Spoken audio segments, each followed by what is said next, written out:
Boa noite, meus queridos. Tudo bem? Como vocês estão?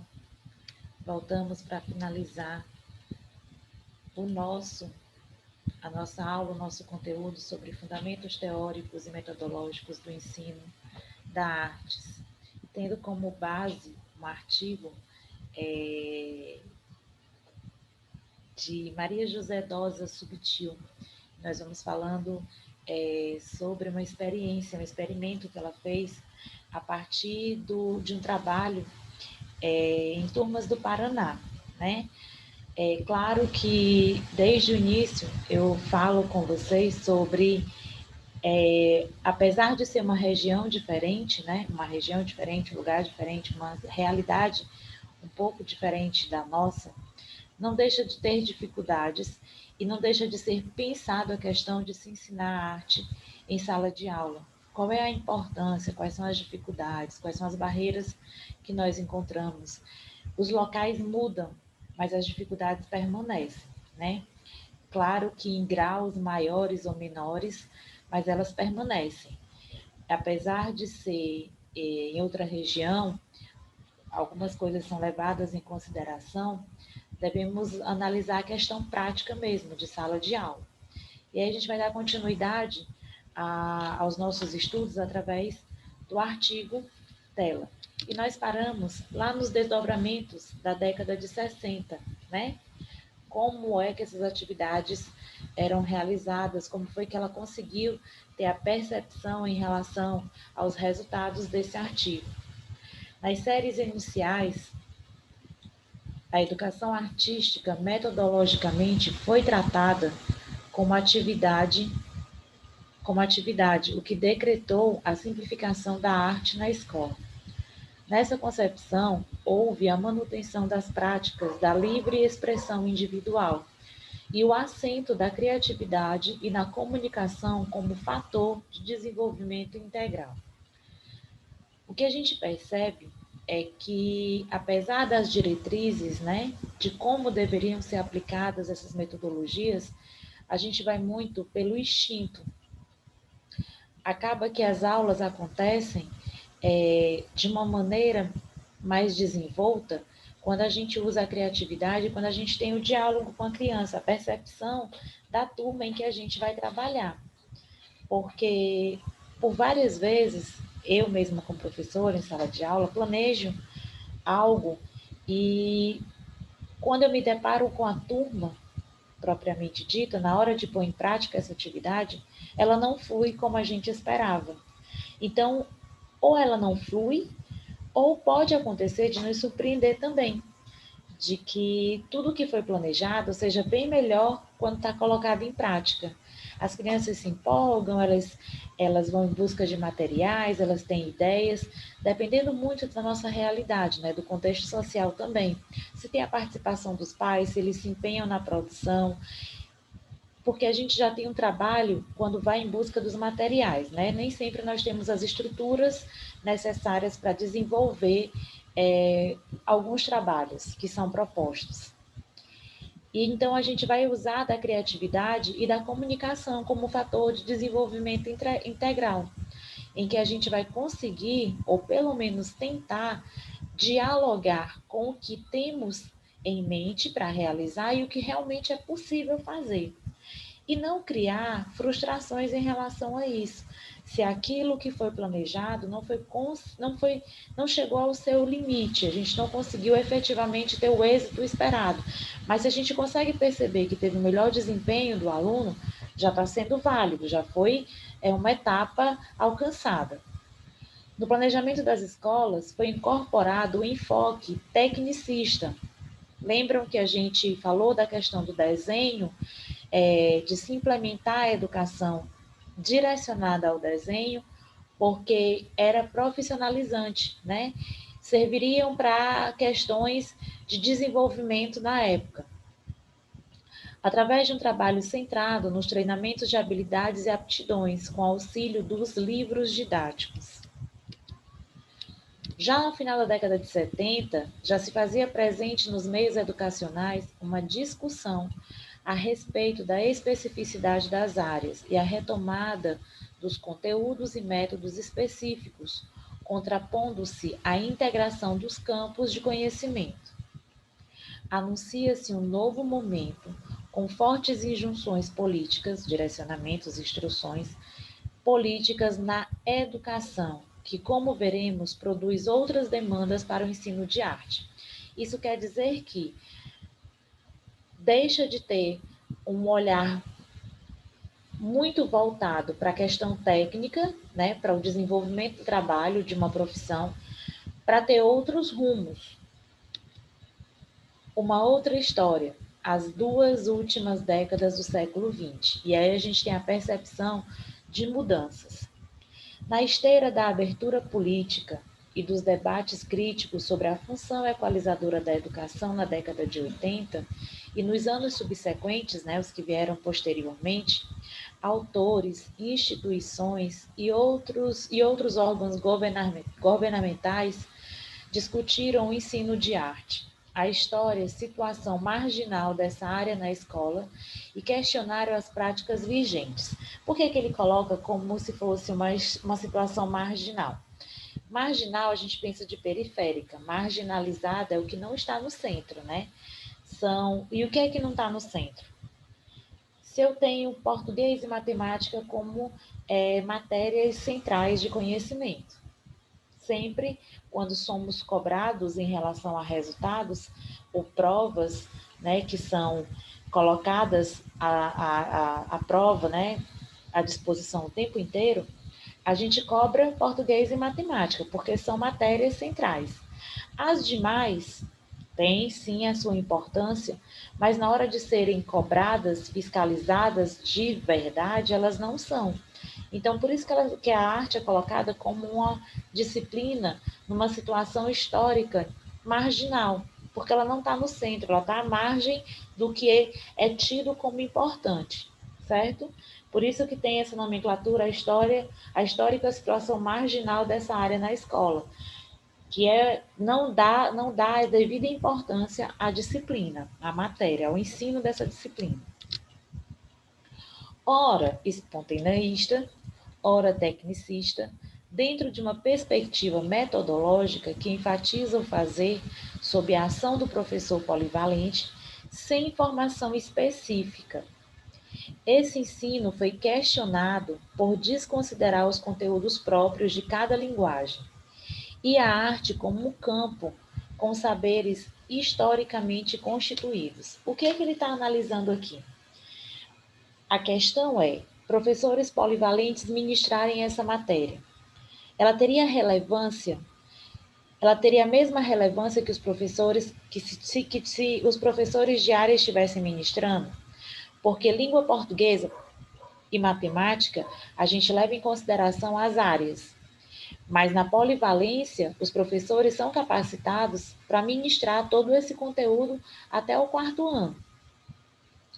Por que marginalizar o ensino pelo simples fato de não reconhecer o professor polivalente como apto a desenvolver, a ministrar essa disciplina em sala de aula?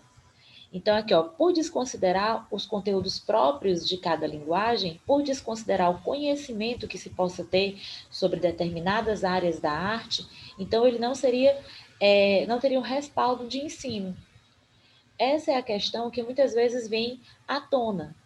Por que na hora do ensino eu teria que dar mais credibilidade somente se eu tivesse pessoas da área da arte para ministrar esse conteúdo? Não estou tirando aqui a importância, mas como a gente tem um estudo introdutório na área, nas séries menores, né, no ensino fundamental, nas séries iniciais, eles terão contato com profissionais da área, com pessoas da área, quando estiverem em séries um pouquinho mais adiante. O que a gente vai fazer é pincelar esse conhecimento, é dar o pontapé inicial para que eles tenham a curiosidade de produzir e de conhecer.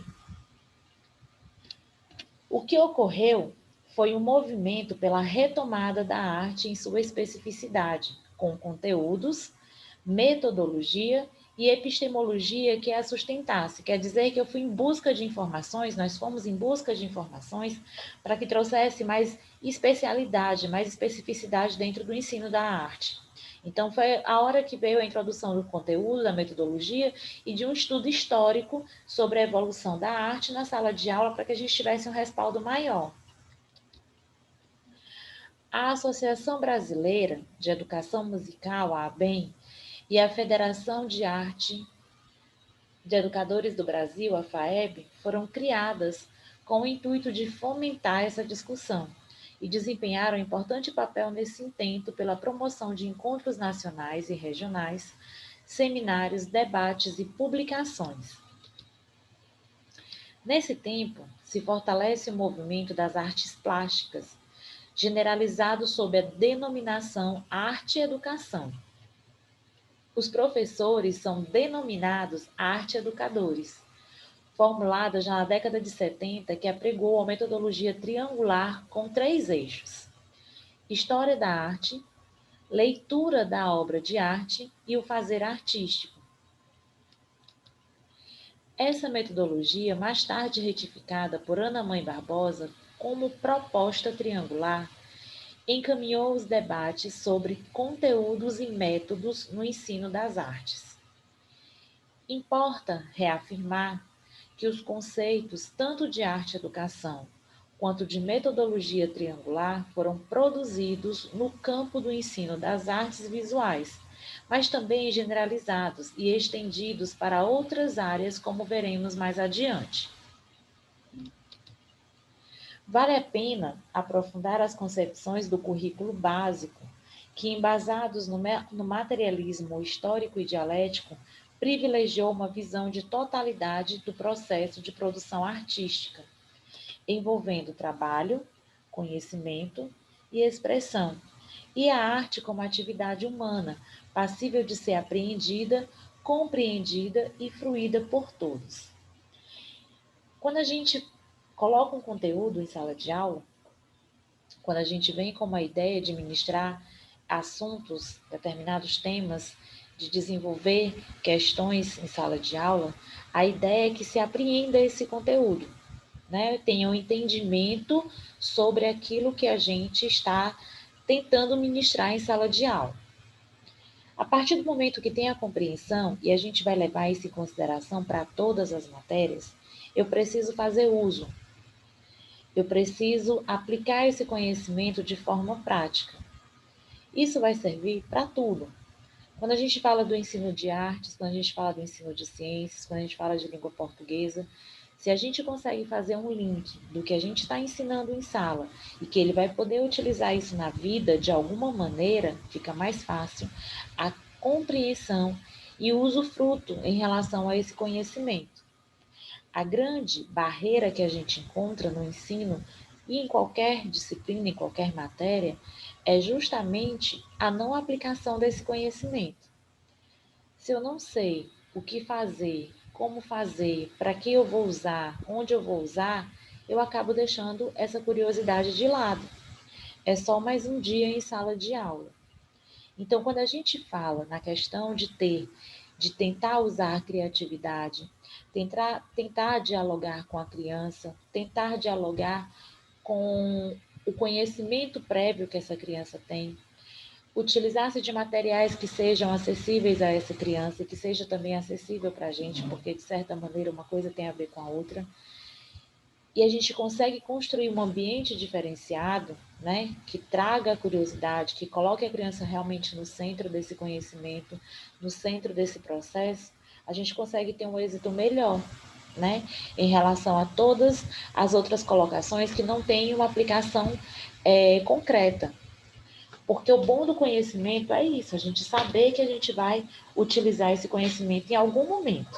Então, se ela não consegue visualizar, se nós não conseguimos passar para ela que em algum momento ela vai precisar lembrar, saber dessas situações que ela está vivenciando em sala de aula, para ela é um conhecimento que fica guardado, certo? Nessa dimensão, torna-se imperativo, primordial, que seja realmente feito democratizar o acesso aos processos e produtos artísticos. De qualquer forma, a gente vai pensar, a gente precisa falar das obras de arte que são reconhecidas, a gente precisa falar de grandes nomes, mas colocar ela na realidade de pensar que pessoas que são próximas daquela determinada região, que ela consegue visualizar, também é arte. O cordel é arte, a música popular também é arte. Colocar em contato próximo, perto, para que ela consiga visualizar e entender o que é feito, facilita muito o trabalho. Democratizar o acesso aos processos e produtos artísticos, promover debates e reflexões sobre a função social da arte e a forma como ela é construída através dos tempos, a partir de uma visão dialética, ou seja, compreendendo que ela contém e está contida na sociedade que produz, que a reproduz. Esta concepção pressupõe, além do conhecimento da história social da arte, o domínio dos códigos e instrumento onde as linguagens artísticas, mais do que representar a realidade, propõem uma superação. Então, além de representar aquilo que está sendo visto, olhado, que os olhos estão vendo, eles consigam ter uma percepção mais profunda sobre aquilo que está sendo analisado. Quando a gente pensa nas produções, a gente tem várias interpretações. Tem a interpretação de quem está produzindo, tem a interpretação de quem está analisando, e essa de quem está analisando nem sempre condiz com a que produziu.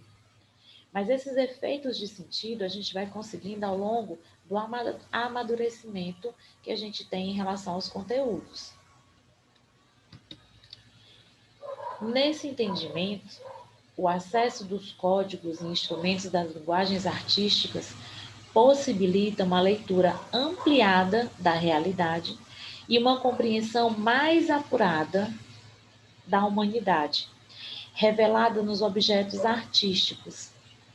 É função da escola promover a familiarização cultural, o contato, a proximidade com a cultura, a prática criadora e a apropriação dos elementos básicos das diferentes linguagens através de processos educativos intencionais. O que significa dizer que se a gente começa a colocar esse conhecimento em prática, se a criança começa a ter contato e a tentar desenvolver os projetos, né? Quando a gente fala de projeto, é muito bom trabalhar com projeto porque a gente consegue envolver mais pessoas, né? Tem as feiras de ciências, vamos pensar nas feiras de arte também. As pessoas que têm mais facilidade para dançar, para cantar, para compor, né? Para declamar, para representar. Então, quando ele tem contato com toda essa gama de cultura, né? De representação, de produção, de escrita, tudo que ele vai ter contato, ele vai começar a trazer para incorporar. Então, são várias linguagens. O processo educativo, ele tem uma intenção. A intenção de interação já vai funcionar bastante.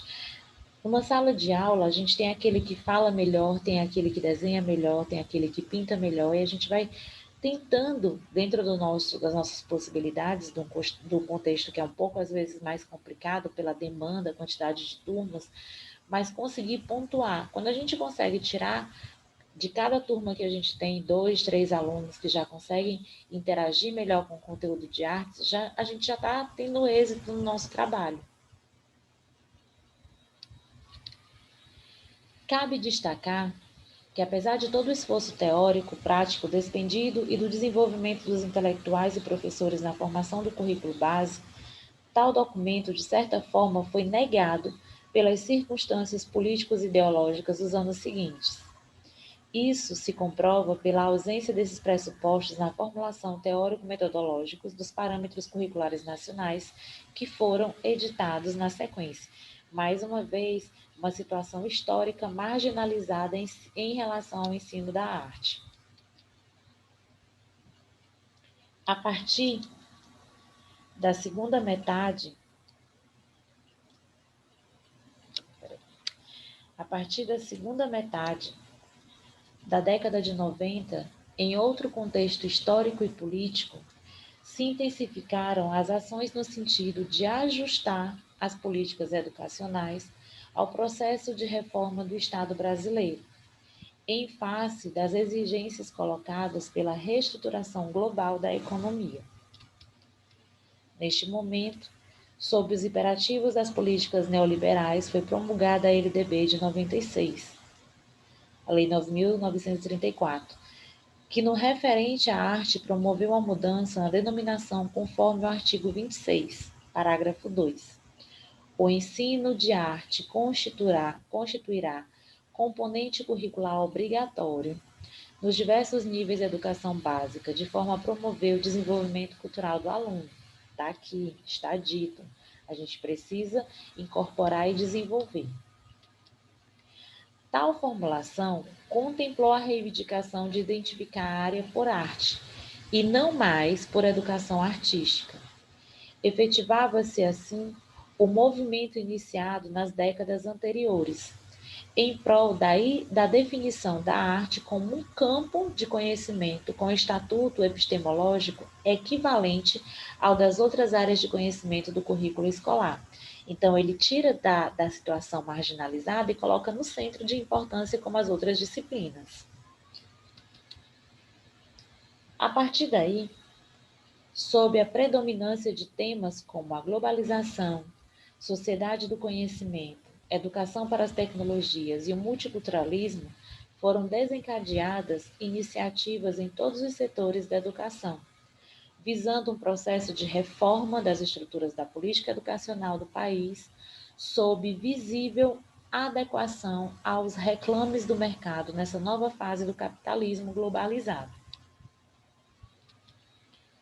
Os PCNs, que se configuram como uma tradução dos fundamentos ideológicos calcados na visão economicista da lei, atenderam aos ditames dos organismos internacionais para os países em desenvolvimento e elucidaram a necessidade do Estado de, naquele momento, elaborar parâmetros que orientassem as ações educativas, visando especialmente a avaliação externa da escola, tal como propunha as instituições econômicas, Fundo Monetário Internacional e o Banco Mundial. Os PCNs acrescentaram a dança, olha, além das linguagens tradicionais, música, teatro e artes visuais. E agora a gente também tem as artes tecnológicas, né, desenvolvidas a partir dos aparelhos eletrônicos, apresentando uma organização que contempla, em linhas gerais, fundamentos teóricos e históricos, arte como conhecimento, objetivos, conteúdos e avaliação em cada área para o ensino fundamental. A denominação artes visuais nos PCNs deve-se ao enfoque às múltiplas mídias e ao universo amplo de abrangência das artes plásticas da contemporaneidade, que acontece agora, porque a gente está em eterna evolução, né? O tempo inteiro a dinâmica, a mudança da visão de desenvolvimento tecnológico e até mesmo do pensamento está cada dia mais rápida, mais veloz. As diretrizes gerais para a prática pedagógica foram fixadas na perspectiva das artes visuais, dada a assunção dos 3 eixos da metodologia triangular, elencados como produzir, apreciar e contextualizar, e generalizados para as outras linguagens sem definir conteúdos e metodologias específicas. Embora, avançando na conceituação do campo artístico e na explicitação das funções da arte em relação à Lei 5.692, lá de 71, o enfoque multicultural e o discurso da expressão individual foram retomados e não devidamente equacionados e refletidos. Houve, segundo Pena, uma retomada da arte em sua concepção romântica, numa dimensão expressiva, visível particularmente ela a ausência de uma clara exposição dos conteúdos próprios de cada área. Essa flexibilidade genérica que transfere ao professor a tarefa de seleção e sequenciação de... Aqui está faltando um cedilhazinho. Pronto. Essa flexibilidade genérica que transfere ao professor a tarefa de seleção e sequenciação de conteúdo e metodologia, de certa forma, invalida e inviabiliza a afirmação da especificidade da arte e dos conhecimentos historicamente construídos pela área, como foi insistentemente debatido nos anos anteriores. O que ele está dizendo aqui? Quando dá ao professor a chance de mudar o conteúdo, né?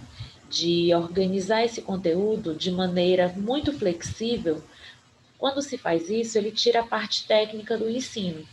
Técnica no sentido não de tecnizar o desenvolvimento da arte, mas de que o conhecimento específico de determinadas áreas que eu deveria dar para contato com a criança, se eu faço isso, eu vou tirar de novo a arte do centro do ensino e colocar ela à margem de novo, como foi historicamente mencionado, que ele tem uma ideia de marginalização em relação ao conhecimento, em relação às outras matérias que são ensinadas em sala. Com o tempo, ela ganha o centro, ela vem com a sua importância, mas quando eu tiro a ideia de organização de conteúdos de acordo com os conhecimentos específicos e deixo uma flexibilidade de ensino, que eu posso selecionar a sequência em que eu vou dar aula, que eu posso fazer de uma maneira mais aleatória, então eu tiro ela da sua especificidade e vou colocar novamente ela numa área marginalizada, certo? Portanto, pode-se dizer, ao finalizar, que a arte nunca foi protagonista na escola. O ensino de arte, na maior parte dessa história, esteve a reboque de demandas políticas e econômicas e culturais, que nem sempre possibilitaram que ela se estabelecesse no campo escolar como conhecimento importante e significativo. No início da colonização, arte e catequese em estreita relação e negação da cultura local. No século IX, arte como ócio e lazer da elite com a afirmação da cultura europeia neoclássica. Enfatiza-se o desenho para o desenvolvimento das profissões e da indústria incipiente. Na primeira metade do século XX, a livre expressão e a educação ativa influenciam a criação das escolinhas de arte, e na música, tornada obrigatória nas escolas pelo canto orfeônico, acentua-se o folclore e o nacionalismo. Na contramão dessas tendências, na década de 80, o currículo básico assume a arte como processo de humanização e ensino de arte como socialização do conhecimento e da prática criativa, o que não é objetivado de forma significativa nas práticas escolares. Na década de 90, estão vendo aqui que a gente está fazendo um apanhado histórico, né? Na década de 90, sob os imperativos do neoliberalismo e da globalização, destaca-se nos PCNs a arte como expressão individual, sob os aportes metodológicos da abordagem triangular. Entendemos, evidentemente, que esse resumo sucinto não esgota a história que objetivamos relatar, mas encaminha algumas considerações finais. Conforme Subtil, autora desse artigo, continua no terceiro milênio a identificação do que é, para que serve e como o conhecimento artístico pode ser praticado nas escolas. A constatação é de que a área constitui-se em terra de todos e de ninguém. Significa dizer que todo mundo manda, mas que ninguém organiza, né? O enfoque não é dado uma grande importância ao seu desenvolvimento em sala de aula. Isto é, se todas as disciplinas podem trabalhar com arte, então qualquer coisa pode assumir o estatuto artístico. Se eu posso ensinar a língua portuguesa através da encenação de um texto, Se eu posso organizar um conteúdo de ciências através da arte, então todos mandam e ninguém manda.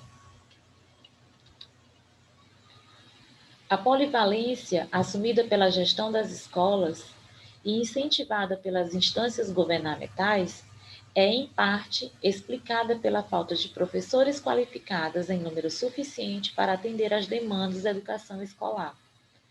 Assumimos que é fundamental uma visão abrangente do campo da arte, e isso requer que o professor de cada área específica em sua formação tenha acesso aos conhecimentos básicos das outras áreas.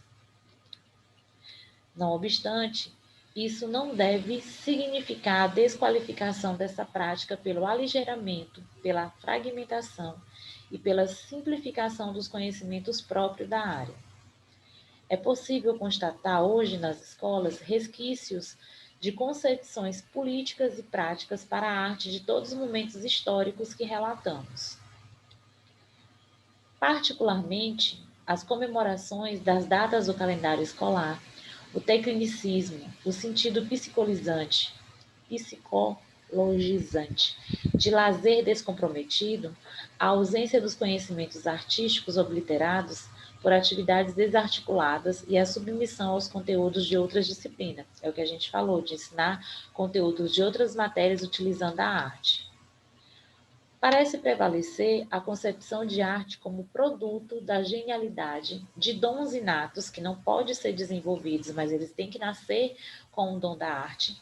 Quer dizer que eu não posso aperfeiçoar quando alguém se mostra tendencioso a desenvolver bem determinada arte, ou ligada à ideia de luxo, que somente as pessoas mais abastadas, ou que isso custa muito caro, é que eu vou trabalhar com artes para quem realmente deveria ter interesse. Equivocada, é uma ideia equivocada. Destinada a poucos e, como tal, sem função no espaço escolar. Olha que estranho, né? Segundo Porcher, tornar a arte uma atividade mística e inacessível é reforçar a divisão de classes na sociedade, mantendo a maioria da população alienada da fruição, do usufruto desse patrimônio cultural e estético. A exceção aqui pode ser atribuída ao currículo básico na década de 80 por suas inflexões teóricas e metodológicas. A forma como a arte tem se inserido na escola também decorre de uma visão utilitarista, atribuída aos conhecimentos escolares que privilegiam o que é requerido pela sociedade capitalista de consumo. Seven constatou em sua pesquisa que nas escolas particulares os alunos consideravam desnecessário o ensino de arte, em especial de música, uma vez que estes não aferem conhecimentos necessários ao vestibular e ao mercado de trabalho.